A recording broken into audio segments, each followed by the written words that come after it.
back to another video. Out here riding again out on the gravel, industrial gravel in Akron. And I was just kind of reflecting on having this GoPro Hero 8 for a year now. I think the first video I made with it was called First Snow Ride. It was the first snowy ride of last year. And I know when I got back and edited that footage, I was kind of blown away. My previous GoPro is the GoPro Hero 5. And I use that a lot. I would do little vlogs with it. I would take it with when me and Erin would do our first little bike trips we started to do together right when she got into cycling. But it was a camera that, even though I liked it, I didn't realize the things that I didn't like about it until I ended up getting the 8. And getting the 8 for me was kind of one of those things where you buy something to motivate yourself to do some more stuff. So I'd seen the reviews and I'd seen the stabilization, and I'm like, if it's really that good, I think it's something I'll end up using more.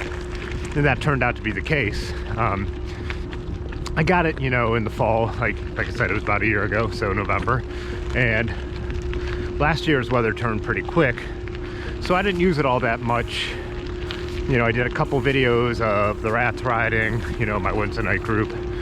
And, you know, but action cameras, they suck at night, but there's really not that much to film when you're riding at night anyways. It really is that dark. So anyways, then the pandemic hit, and I just was going for solo rides and shooting, you know, my film cameras, and these GoPros are just so small. They're always something you have with you, and that's their great benefit. I always just have it hooked there on my pocket. It's always something that if I'm gonna jump on my bike, I might as well bring. So with all the solo rides and everything, it's been great. And then also being the stabilization is so good that you actually can hook it on your bike if you want, attach it to your bike in any manner, and it's gonna be able to stabilize that footage. Where the 5, I learned pretty quick that I better hand hold it. If I attached it to my bike, the footage was gonna be so shaky that it was gonna be hard to watch. I thought I'd end up using both of them for like 2 perspectives, but the 8 is so superior that the 5 ended up mostly just sitting on the shelf until my 8 had a problem. After Road Roubaix, it just quit working for me. Slowly different features stopped working, and then altogether it stopped working. And that's just one of the annoying things about the GoPros. There's still times where you just got to pull the battery out and start the thing over, and it's frustrating. It's become less, you know, with the 5 it got better with firmware updates. With the 8, I think the same thing happened, you know, and this one that got replaced, the one I'm shooting on now, seems to be much more stable, but there's still times where it just doesn't work and it's frustrating. So, but I just don't think anyone's made anything better yet for what it does. You know, DJI has their knockoff, you know, the Osmo. Reviews put them pretty close, you know, the 2 cameras. The Insta 360, the new one, it's an intriguing camera, and they're getting the workflow on 360 video better, so maybe eventually that'll be a stronger competitor, but GoPros are still just the best for what they do.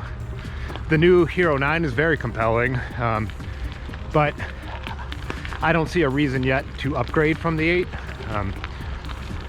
The stabilization on the 8 is still great, so great.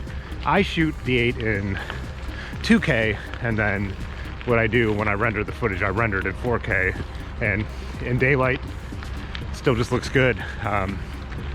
The 9 has some intriguing features, but since they put a new GoPro out every year, as long as this one keeps working, I'll probably end up just waiting for the 10. Yeah, that's kind of it. And in photography terms, they are really cheap.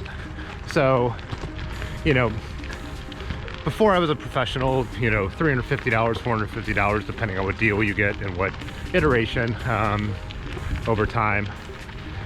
Yeah, it's not, you know, no money, but when the cheapest lens that I would ever want for my camera is around $1,000, it's also relative.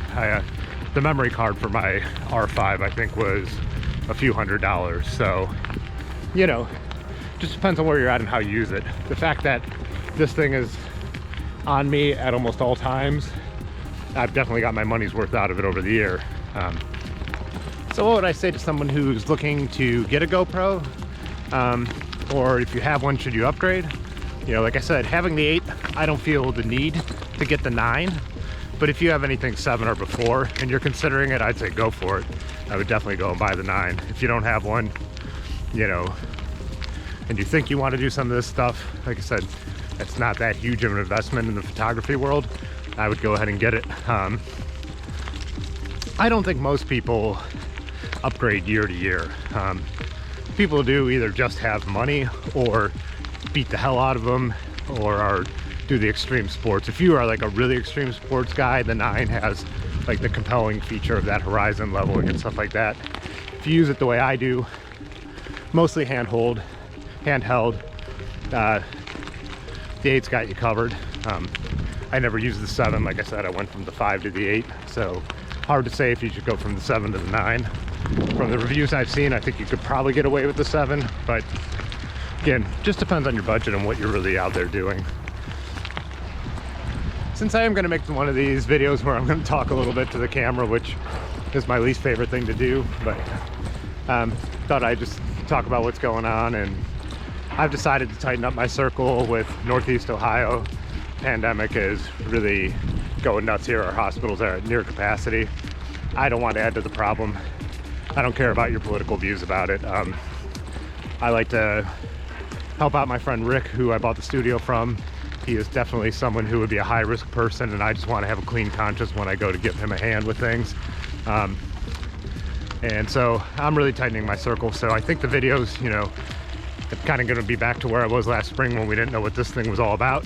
I think we're definitely a little better at dealing with it on a safer level now and being able to go about a little bit of our business. But I'd prefer mine to mostly be, you know, when I have to go and work and do things. So yeah, more solo videos, maybe more of these talkies, because it's only going to be so fun to film myself riding so much, you know. Talkies, I believe, is the term the kids use for films where people talk, right? Yeah, it'll be different. It'll be back to kind of how things were for a while. Hopefully you guys stick around. If you don't care about camera videos, skip them. There'll be more bike stuff. I love riding my bike. I'm always gonna have the GoPro on me when I'm riding my bike. So yeah, we've grown a little cool community here, and I appreciate it, and really have a good time doing the live streams and chatting with everybody. So it's plan to keep it going, even though it might look a little different. Winter would make it look different anyways. So I don't know. Hopefully things could get back to some new semblance of normal in the spring. We'll find out. If not, we all got to keep rolling it together. We all got to keep doing what we're doing. I'm not lecturing anybody about what they should do. I'm just saying, for me, I'm going to keep the circle a little tighter for a little while. So, all right, peace. I almost ate it.